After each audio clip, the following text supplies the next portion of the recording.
രക്ഷാപ്രവർത്തനത്തിലെ അശാസ്ത്രീയത മൂലം ഒരുപാട് ജീവനുകൾ അതിനുശേഷം പൊലിഞ്ഞു പോകുന്നുണ്ട്, അല്ലെങ്കിൽ ഒത്തിരി പേർക്ക് പാരാലിസിസ് സംഭവിച്ചു പോകുന്നുണ്ട്.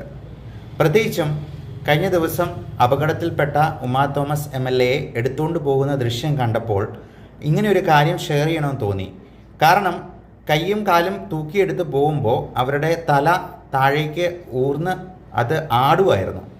അപ്പോൾ തലയ്ക്കോ അല്ലെങ്കിൽ സ്പൈനിനോ എന്തെങ്കിലും പൊട്ടലോ അല്ലെങ്കിൽ പരിക്കോ പറ്റിയിട്ടുണ്ടെങ്കിൽ അങ്ങനെ എടുത്തുകൊണ്ട് പോകുന്നത് മാത്രം ഈ ഡാമേജ് കൂടുകയും ചിലപ്പോൾ ബ്ലീഡിങ് ഉണ്ടാവുകയും വാരിയെല്ലുകൾ, നമുക്ക് ഈ സ്പൈനിൻ്റെയും ഹെഡ് ഇഞ്ചുറിയുടെയും കാര്യം പ്രത്യേകമായിട്ട് അറിയാം, ഫ്രാക്ചറുകൾ ഉണ്ടാകുന്നതിനെക്കുറിച്ചും ശ്രദ്ധിക്കും. പക്ഷേ ഈ വാരിയെല്ലുകൾ നമ്മുടെ ലങ്സിലേക്ക് തറഞ്ഞു കയറിയെന്നാൽ അത് ARDS എന്ന് പറയുന്ന ഒരു റെസ്പിറേറ്ററി പ്രശ്നത്തിലേക്ക് അത് പിന്നീട് നയിക്കുകയും അത് കാരണം കൊണ്ട് തന്നെ